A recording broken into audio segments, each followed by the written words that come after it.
Hey everybody, and welcome to the show. Happy Friday. Happy Disclosure Day. No, I don't mean the new Steven Spielberg movie that just hit theaters, although we'll talk about it. I'm talking about the real Disclosure Day. Today's latest Pentagon drop of the UFO files. It is the third drop by the government so far, arguably the most compelling one yet.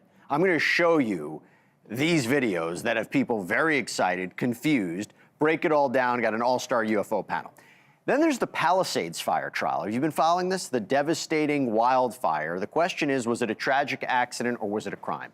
There is a lawyer who is representing thousands of victims going to join us. My understanding, he believes this guy may get off. We'll talk about it. We also have the latest on the Iran peace deal. A lot of back and forth there. Based on what we're hearing now, are we really at the end of the war? Is a potential deal real here? What would it look like? I want to get into that.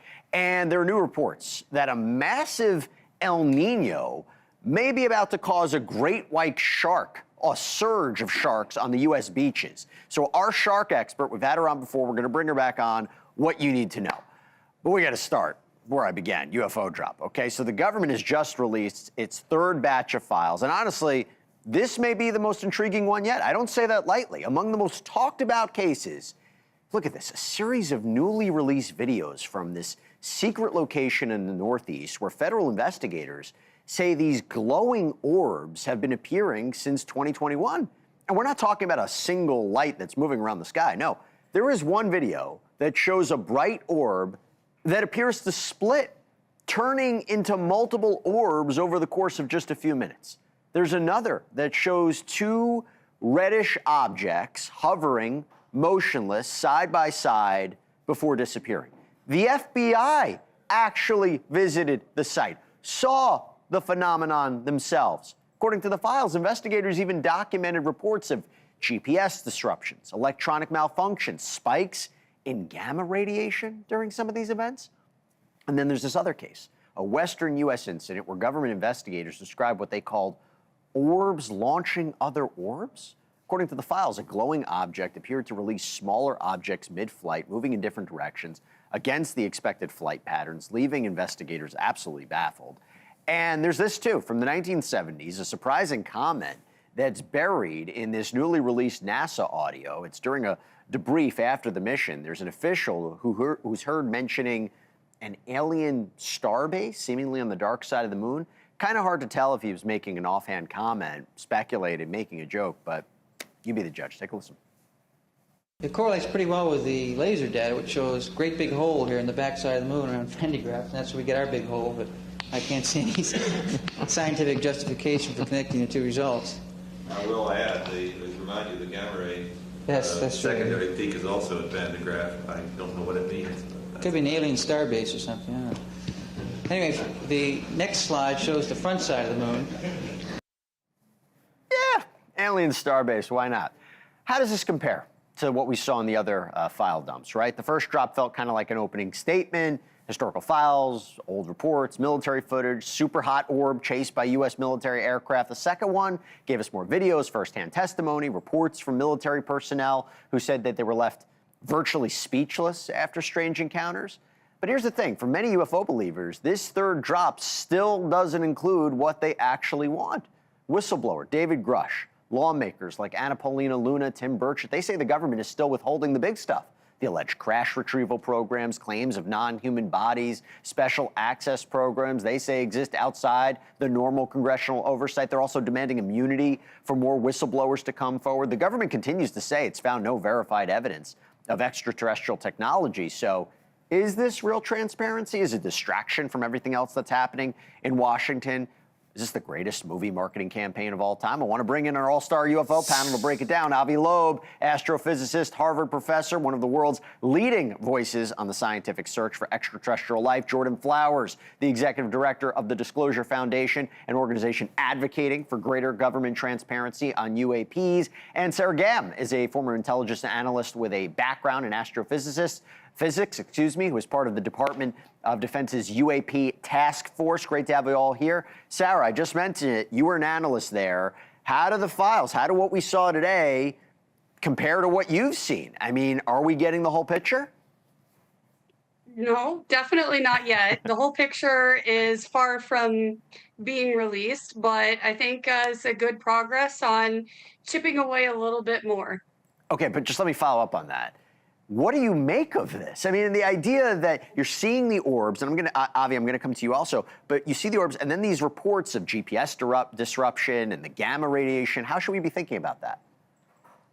I think it's amazing what has been released, and that is also what we've been hearing for a long time now. Right. I know on the task force days there was a lot of reports of power outages at places, at military bases, and elsewhere across the world. So none of this is a surprise to me, and I will remain hopeful that we will get more and more data. Avi, this is a big day for you. Not only the release, you also saw Disclosure Day. It's almost like your birthday, but you got to tell me, you're looking at these objects, the orbs. I don't know what to make of it. Do you have an answer? Well, I must say, I just saw indeed the movie that Steven Spielberg made up out of his artistic taste and imagination. But reality is far more imaginative than scriptwriters in Hollywood. And what we read in the release today is quite intriguing. My main concern, frankly, is that perhaps we're dealing with very sophisticated Chinese drones that are being deposited throughout the US, and we just don't recognize that. And I think that should be a very serious concern within the intelligence agencies. But Avi, what makes you say that? What's about the way they're moving and separating? Why do you think it could be a Chinese drone?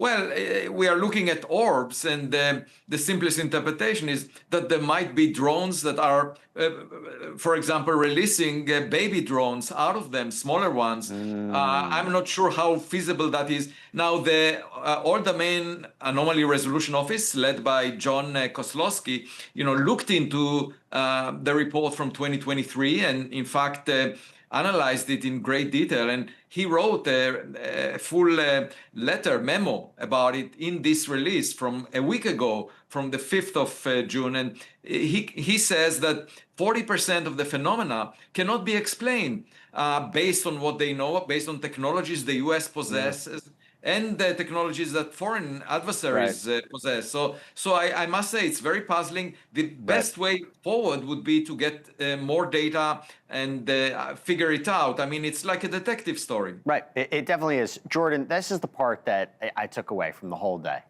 The FBI reaction, right? It's not just accounts of, hey, we heard these reports, interesting. You got FBI agents saying, are you seeing this? Their own and that goes to the larger part where people who believe that this is a cover-up, people who believe that the government knows exactly what it is. If the FBI seemingly doesn't know what this is, what do you make of that? That's exactly right. The FBI, and this is important for your audience to understand as well, not only are senior members of Congress taking this issue extremely seriously, the FBI is actively investigating several different aspects of this phenomena, from potential criminal activity involved in treatment of whistleblowers to the incursions against our sensitive military airspace. So the FBI is involved, and I have been told on Capitol Hill that the briefing that the FBI has been providing to members of Congress about this topic has been, quote, the hottest ticket in town, and more members have been receiving that, and I think that's one of the reasons why this topic has escalated rapidly from maybe a top 10 issue to truly a top 3 issue in this administration. Jordan, just to stay with you for a second, how does this fit into the disclosures we've seen so far? And I think I'm just going to keep using the word disclosure because I like it, and also it's Disclosure Day. But how does this fit into the overall disclosures, the file dumps that we've seen? And I got to tell you, I'm actually impressed by the level of transparency by what we're seeing in these documents and these videos. But where do you see it? I'm impressed too. It's a step in the right direction. With some of our prior conversations, we have talked about how there wasn't analysis that came along with some of these releases. Dr. Loeb made a great point about there was a memo included in this release from Dr. Kozlowski, the director of AARO, that actually provided analysis. So that feedback is being heard and apparently satisfied. Dr. Loeb issued a write-up, which I thought was great, from his website. And then we have the members of Congress having a press conference today that you showed pictures from. I was at that press conference. I was standing behind David Grush and Representatives Burchett and Luna. And I tell you what, they are absolutely pushing for greater transparency. And as Sarah said, we haven't seen the last of it. There is significantly more data to be released. And a lot of things that could be released are things that the task force worked on. Sarah, let me go back to you for a second. How well does the government run? How much are they investigating this? I talk about the files being obtained from CIA, FBI, DOD. What do you think is going on behind the scenes in terms of an investigation to find out what this is? Yeah, I can validate for certainty that there's a lot of research that goes on behind the scenes. So when I was on the task force, we would do anything and everything. We would reach out to the drone operators, like if it was an MQ-9, to get what the emotions were like there whenever they first saw it, how hard it was to reacquire, investigate weather data. I mean, you name it. We would research bird migration patterns over whatever spot it was in the world. So there is a lot of research that does go on behind the scenes, and I know a lot of people don't always agree with how Arrow operates, but I can say that there's some really good and analysts that are working under Arrow right now, and they are doing I'd say be above and beyond what the task force did because that's their full-time job. Like when I was on the task force, I supported it from NGA, so I wasn't on the official senior level panel, but there was it was volunteer basis. So these people are, that this is their full-time job, and so they take it very seriously. And I give them kudos for what they're still doing now for the research that goes on. Avi, you get the final word. We have about 45 seconds. What do you make of that Starbase audio? Oh, I think we can pretty much ignore that because it was a side comment that is not indicative of something real. We actually, Artemis 2 flew over the far side of the moon, and there wasn't anything unusual over there.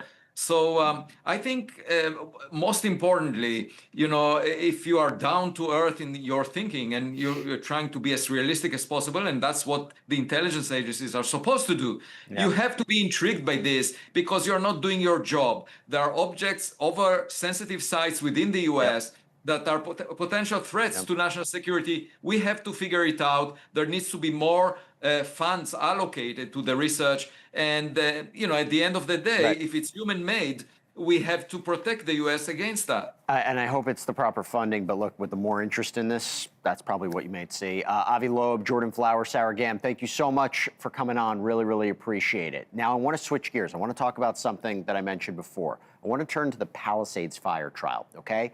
This is where federal prosecutors claim that an obsession with fire, this resentment against the wealthy, allegedly drove 30-year-old Jonathan Reinderknecht to start one of the most destructive disasters in Los Angeles history. 12 were killed. Over 6,000 structures were destroyed when this fire erupted in one of LA's wealthiest neighborhoods on January 7th of last year. But prosecutors claim the fire actually started 6 days earlier, when Reinderknecht allegedly started what came to be known as the Lockman Fire in the early hours of January 1st. Authorities say that blaze burned underground for days before flaring back up into the Palisades fire.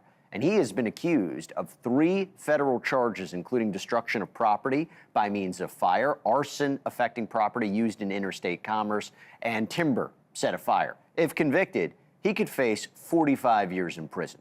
Now, so far, prosecutors have presented text messages that allegedly show he was angry at being jilted for a New Year's Eve date, which led to him allegedly starting the blaze using a green lighter that the cops say they later found in his car. Surveillance video allegedly showing him at the scene after the fire began. But the defense, which has long contended that there's no physical evidence linking their client to the crime, they came back. They said that it merely shows, or they may say that he merely saw the fire, called 911 to report it, that the phone records show he called the emergency line at least 16 times.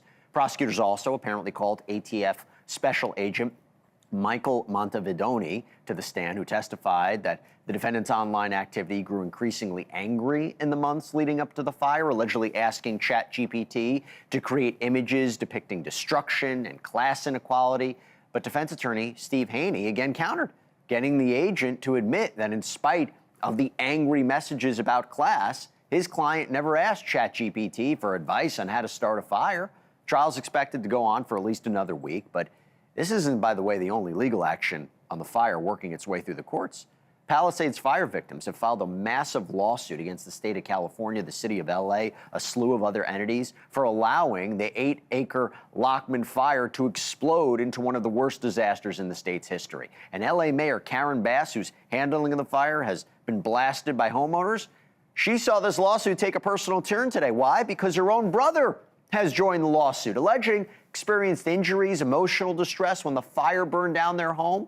So you got two big cases to talk about, and thankfully, our next guest knows them both inside and out, okay? Roger Bailey is the lead trial attorney and partner at Foley, Bezic, Bailey, and Curtis LLP, represents the more than 3,000 victims of the Palisades fire in that lawsuit. Thank you so much for taking the time. So, correct me if I'm wrong, you don't think this is a slam dunk case against Reinerknecht? Well, I'll tell you, I attended the criminal trial this week, and having seen what I saw, I think that government has a real uphill battle.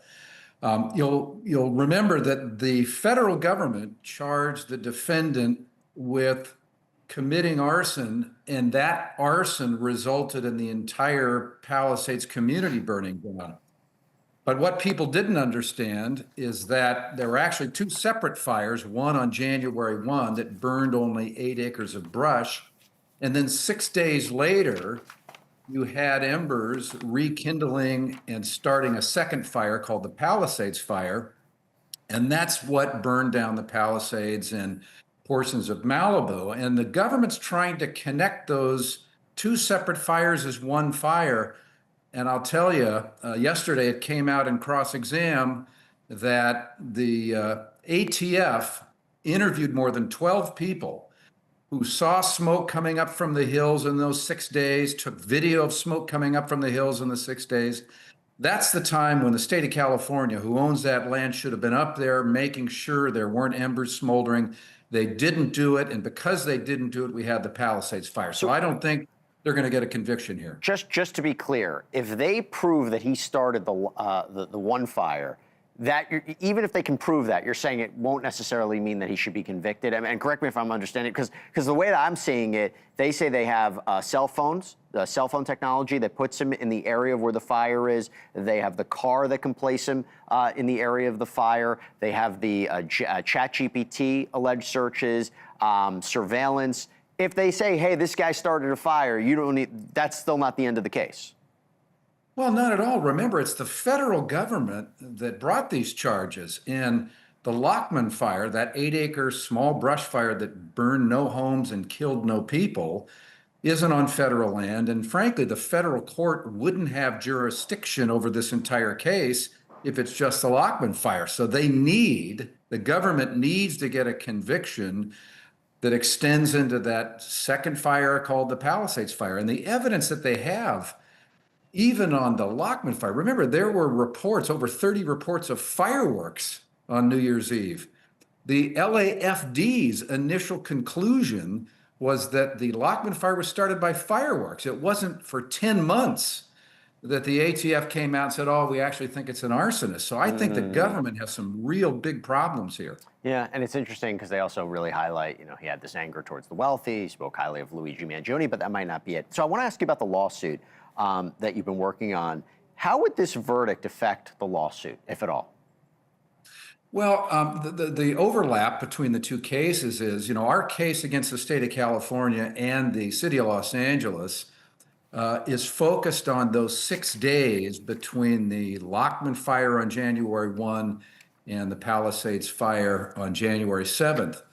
Those 6 days is the focus of our case. And interestingly, those 6 days are what the government in the arson trial wants the jury to sort of ignore. They're just treating this as one big fire that was burning undetected underground. But our evidence, when it came out, showed that over those 6 days, we had state park employees who saw smoke coming out of the ground. We had hikers seeing smoke coming out of the ground, 911 calls reporting smoke. So The overlap between these two cases is those 6 days. We say it's the government's fault for not making sure those embers were extinguished. The federal government in the arson trial says it's all one big fire. This guy started the one on January 1. It's his fault. It's interesting. We have about 30 seconds left. How important is this lawsuit? Like when you think about how important is their success for your clients? Well, 6,000 homes were destroyed, more than 12 people died. We just can't have this happen again. If anything comes of this lawsuit, we want it to be that the government does better. There's no excuse for the failures that we saw here. Government needs to do better. People deserve better. Roger Bailey, thank you so much for coming on. Really appreciate it. My pleasure, Jesse.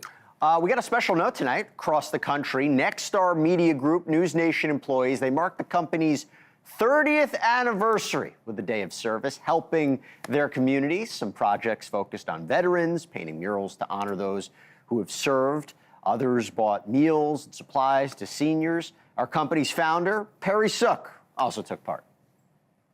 The best thing we can do to celebrate the growth of Nexstar is to give back to those local communities. So that's how Founders Day started 10 years ago. And as we celebrate our 30th anniversary as a company next week, this is how we celebrate, by giving back. It's great. It's great. Happy Founders Day, everybody. Coming up, so with President Donald Trump's 80th birthday happening this weekend, there's never been any doubt that it would be a busy one for the president. The UFC Octagon ready to go at the White House. But could we also see a peace deal with Iran this weekend as well? A lot to talk about next.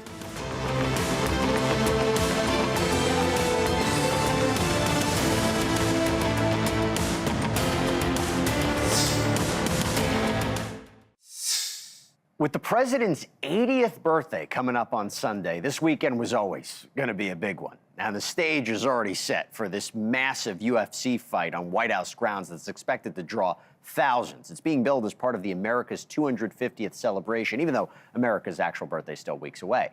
And of course, today, the World Cup is back in the United States for the first time in 32 years, something Trump was central to making happen in his first term. So he's got to be feeling good about that, too. But beyond sports, it's the news coming out of the Middle East, coming out of Pakistan, who's been a key mediator in a U.S.-Iran peace deal. That could make this weekend even more important because Pakistan has said that, quote, final agreed-upon text of a deal has been reached. But what's in that deal? Can it stand considering only hours after those remarks, U.S. forces apparently shot down multiple Iranian drones that were heading toward the Strait of Hormuz? Could it really come together this weekend, right before President Trump heads to the French Alps to attend the 2026 G7 summit? Who better to ask? The News Nation White House correspondent Libby Dean, live from Washington, D.C. Libby, always good to see you. I got to start with Iran here. What can you tell us about this deal? Because the president said today that there were some alleged leaked details that have nothing to do with the actual terms. He said in a Truth Social post that the Iranian regime are dishonorable. What do we know about what's going on there? Yeah, and that's why we're listening to these senior administration officials within the Trump administration who did lay out what the terms are, at least from the U.S. perspective at this point. That's what we're taking as far as what is actually in this deal. And what it is actually opening the Strait of Hormuz, ending that blockade, also dismantling Iran's nuclear program, destroying and also removing Iran's enriched uranium stockpile. That is just a few of the points within this deal and the more broader points. And also one point of it, Jesse, is it really kickstarts this 60-day period for more talks, more technical talks about how you go and get that enriched uranium. The senior administration official was laying out, obviously, what we knew, that this is not some simple task that the U.S. can undertake, especially if they're going to destroy it and remove it. So I think that there's a long path ahead, but this was the optimism that we have seen out of the White House, at least heading into the weekend, Jesse. Yeah, and there's also a question if there's going to be a meeting of the minds and frozen funds and war reparations in Israel and Lebanon.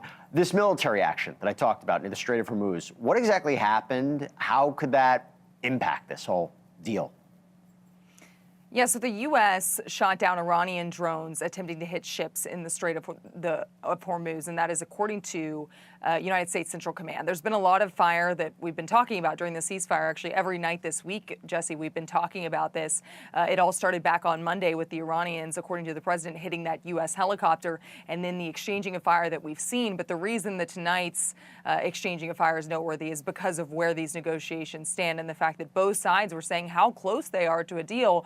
Yet we're still seeing some kind of fire during what should be a ceasefire and negotiations, Jesse. And it raises a question about the timeline, right, Libby? I mean, yesterday the president said that the U.S. and Iran could come to terms to end this war this weekend. Is that realistic?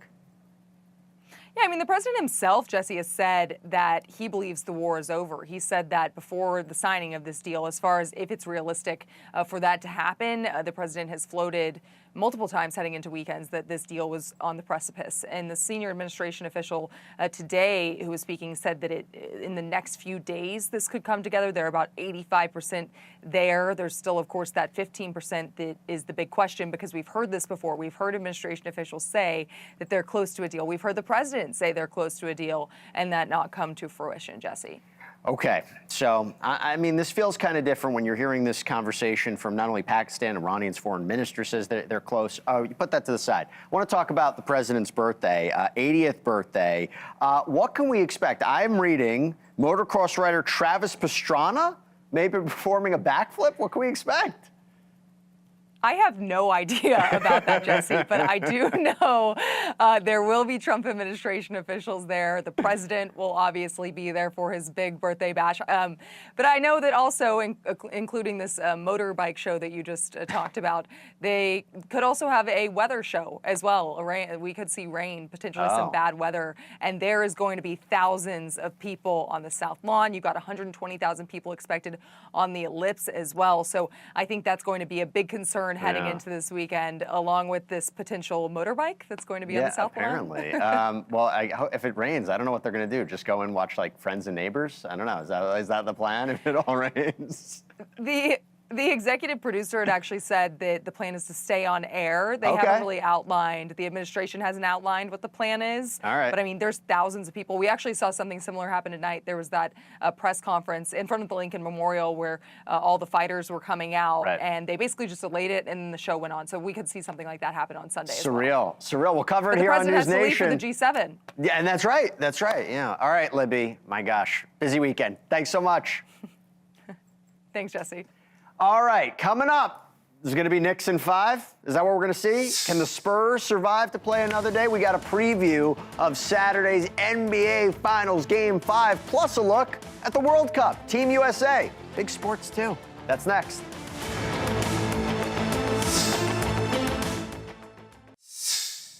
Tonight, we may be on the eve of an NBA Finals finale, potentially history in the making. The New York Knicks can clinch their first title in 53 years if they win Saturday's Game 5. And fans, they are still riding this wave of excitement from Wednesday's record-breaking 29-point comeback at Madison Square Garden. We covered it live here. And it looks like many of them are going to be in San Antonio on Saturday because data from secondary ticket sites, TickPick and Game Time, show 45 to 54% of tickets purchased for Game 5 were by people in New York and New Jersey. So as far as fans from Texas, TickPick said those fans accounted for just 12% of ticket prices, or purchases.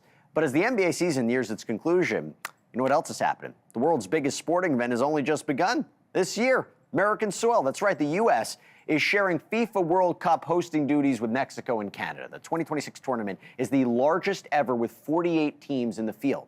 Fans of the Stars and Stripes are hoping their team are going to be the last one standing. They got the 13th best odds of doing so. This is according to BetMGM. The U.S. men's best ever finish was third in 1930. That was the first ever World Cup. The U.S. just won, by the way, their opening match 4-1 against Paraguay. And if America makes it to the finals, they're going to play at MetLife Stadium in New Jersey. That's where we find WPIX sports anchor, co-host of New York Nightcap, Simone Eli, my buddy. Hey, Simone, good to see you. So let's talk about tomorrow. The Knicks, they have a habit of mounting a comeback, 29 points down. You know, it was amazing to see what happened here. What do they have to do tomorrow to seal it? Yeah, Jesse, as incredible as it was to watch that comeback, 29 points, the biggest comeback in finals history, nobody wants that again. Mike Brown said very quickly after that game, we have to refocus, get over the emotional high and all of the exhaustion that it took to come back from that huge deficit at Madison Square Garden 48 hours ago. Focus on Game 5, go on the road, and get it done. It's a quick turnaround, no question about that. But from the emotional standpoint, the physical standpoint that it took to come back from the deficit, this team needs to get out hot early. Do not get down. Do not let the Spurs antics that we've seen so far from Wemby and others get in the heads of these players. Focus on the task at hand, win in 5, and come back with the championship, Jesse. Yeah, you mentioned it. They got to try to figure out a way to shut Wembanyama down. What about the Spurs? What do they got to do? Yeah, the Spurs, kind of same goes. Here's the thing. It's not like the Spurs got to the finals because of luck. They got here because they're talented. And not just Victor Wembanyama, but they're very, very deep. Unfortunately, unfortunately, if you're a San Antonio fan, I should say, for them, they have not shared the basketball in a way that has contributed to their success. We saw them hit the three incredibly in that first half of Game 4 a couple of days ago, but then went completely cold from outside. They were shooting too early in the clock count. They just need to stay within themselves in these possessions. Nobody, of course, in the New York area is cheering for the Spurs, but San Antonio going to look to bounce back in a big way. They're going to have to do it in front of a crowd that is going to be Knicks heavy in San Antonio. Let's talk about that, because you would think, playing home ground advantage, they get the excitement. You have this wave of orange and blue in the stands. I don't know if Chalamet and Ben Stiller are going to be there, but doesn't that have an impact on the team? Oh, of course it does. Absolutely. And look no further than the last 2 series that the Knicks have played. Of course, in Philly 2 series ago, and then in Cleveland, we saw a huge fan base of New York taking their entire fan base on the road. Right. They swept both of those series. Of course, they're not going to sweep the finals because right now it's 3-1. But when they've gone on the road and these fans have traveled, all you're hearing is let's go Knicks, completely taking over the entire arena. It's hard for an opponent. It's almost embarrassing to a sense. So can the Knicks or can the Spurs get out early and try to set the tone in this game on their home court? We'll find out pretty soon. All right, World Cup time. How far do you think the U.S. team's going to go? Yeah. We're going to see, a good start, right? 4-1, the win over Paraguay, but we cannot wait, of course, tomorrow right here at MetLife Stadium, but for the next 5 weeks, it'll be known as New York, New Jersey Stadium for the FIFA World Cup. But, I think the United States, of course, has decent odds, no question about that, but you got to think about all of the teams, including Brazil, who's going to take the stage tomorrow against Morocco right here in New York. They have a record 5 wins, World Cup wins in their history, so a lot of countries with a lot on the line. You think about Portugal and a lot of countries that are trying to kind of give that last hurrah for some of their best players.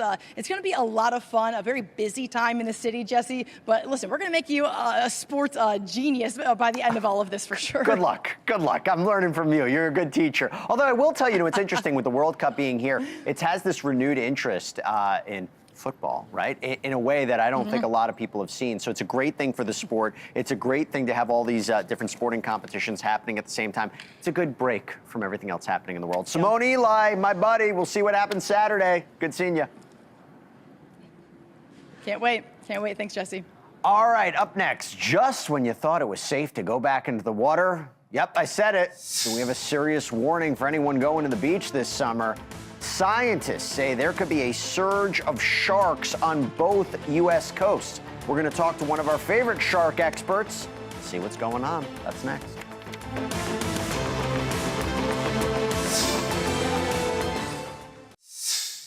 Okay, so you got to hear this. Godzilla, El Nino, and great white sharks. Those are 2 things you don't want to hear when you're planning your summer trip to the beach. But scientists are sending these warnings from coast to coast about a possible surge in sharks this summer. So to give you an idea, on the West Coast off Southern California, the expected shark invasion is due to a weather pattern known as Godzilla El Nino. And then you go to the East Coast off South Florida, and there's this really gross brown seaweed. It's called sargassum. It could attract more sharks. We're going to get to that a little bit more in a minute. But first, going back here, I want to talk about this Godzilla or Super El Nino. So NOAA forecasters have now confirmed the formation of El Nino, which is basically warmer than average ocean temperatures in parts of the Pacific. And they warn that this year could intensify to historic levels, which is where the Godzilla part comes in. So what does that have to do with the sharks? Well, now I'm going to do a little math for you to make sense of it. So scientists say El Nino, right, brings warmer winter weather. Then you add the Pacific Ocean, right? You add to that El Nino's above average temperatures in the Pacific, and what do you get? Right there, sharks. Makes sense. Okay, so scientists say the sharks, they travel north from Mexico up to the Pacific to escape the super warm winter, and that means a likely increase in shark activity along the Southern California coast. Joining me now, who's going to explain it much better than me, shark expert, environmental engineer, Dr. Tracy Fanara. Always good to see you. Did I get it right? I mean, what am I missing about the connection between El Nino and sharks? I think your math was perfect. Thank you. Thank you. It was good. But seriously, how much of a concern is this, and why does this happen, and why is it happening so much now? So El Nino is part of the El Nino Southern Oscillation climate pattern. Like you were saying, trade winds start to weaken, warm surface waters come closer to the east and the western coast of the United States, California. So those warmer temperatures dictate ecology and dictates predation, metabolism, oxygen availability, productivity, everything like that. So juveniles can expand their habitat further north. You mean baby sharks? Baby sharks. Because if I'm wrong, the baby sharks, they really don't like the ocean temperatures that are too high, right? And explain why that is and how much that is a concern for all of us. Yeah, so the baby sharks, they're just like the older sharks. They are cold-blooded. They're more sensitive to those temperature changes. All the species have their threshold where they like it best. But juvenile sharks, they have less energy storage. They get physiologically stressed with high or low temperatures, and they're just smaller in general. So they're more sensitive to those temperature changes. And I'm glad you used the term juvenile sharks as opposed to baby sharks, because the way that I make it sound, it's like, oh, they're baby sharks. No, you're like, juvenile sharks, quite serious. South Florida, sargassum, this threat of sargassum, this brown seaweed, are you expecting to see a lot of this summer? What does it attract the sharks? We're getting hammered with sargassum. There's so much sargassum. We're at like 29 million tons of sargassum throughout the Western Pacific, through the Caribbean, into the Gulf of Mexico. And the cool thing about sargassum, just like we were saying with the sharks, physics dictates the chemistry and then it dictates the biology. And with sargassum, you can literally see the ocean currents by where the sargassum ends up. And here where I am in Tampa, Florida, we're not getting any, but it's hammering Miami. But yes, these sargassum mats are basically like ecosystems. They can attract bait fish, that can attract sharks. Now, is the problem for the public? I mean, when these mats are out in the ocean and they're attracting sharks, it's just productivity. It's the circle of life. But when the sargassum comes on shore causing problems, it tends to cause hypoxia. It suffocates the life underneath it. That's not something sharks are really attracted to.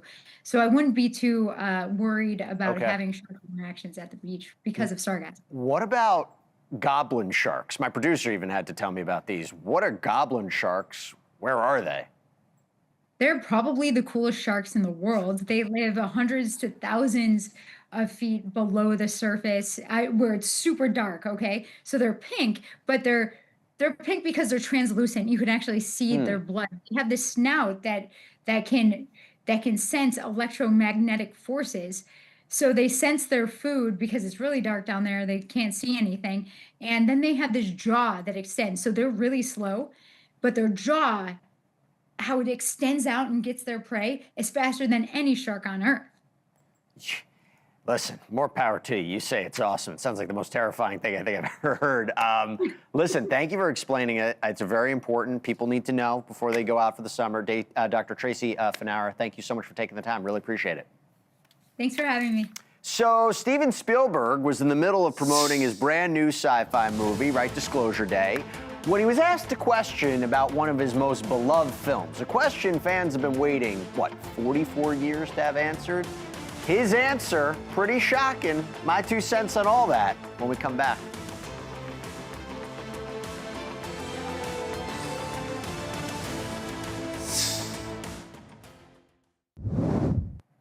If you ever got the chance to sit down with Steven Spielberg, what would you ask him? Well, one podcaster, Josh Horowitz with Happy, Sad, Confused podcast, got the chance while Steven Spielberg was promoting his new sci-fi film, Disclosure Day. Asked the one question that generations of movie fans have been wondering ever since E.T. flew home back in 1982. Take a look. Did Elliot ever see E.T. again? No, never saw him again. But he did dream about him. So there was the psychic link between the two of them. If you notice that E.T. touched Elliot right here and said, "I'll be right here." I'm just going to say it. I kind of wish he didn't answer that. Like, the little kid in me is like, not okay about that. But also, I don't even think that's true. Back in 2019, Xfinity aired a holiday commercial where actor Henry Thomas returns as a grown-up Elliot as E.T. comes back to Earth and meets his family.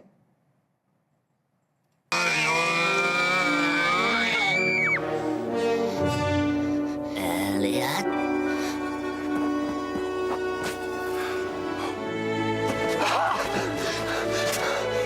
Elliot. You came back. My son, but my family. Lies! Steven, you lie. Don't tell me you didn't remember that. You actually approved and consulted on that ad, which brings me my 2 cents. Honestly, I really don't have 2 cents about it. I just thought it was hilarious. But hey, I love that Steven Spielberg, unlike other directors or actors, when asked substantive story questions about their movies, are like, oh, I don't know, it's up to the viewer. No, he said it like it is. And it emphasized, by the way, how big a deal it is that he has Disclosure Day coming out right now. Another Steven Spielberg alien pick, as we're all fascinated and talking about this subject. Is this movie going to have us wondering questions for years to come? We'll see. Disclosure Day open in theaters today. Go check it out. I will see you on Monday. Go Knicks. Cuomo's next. Have a great weekend, everybody.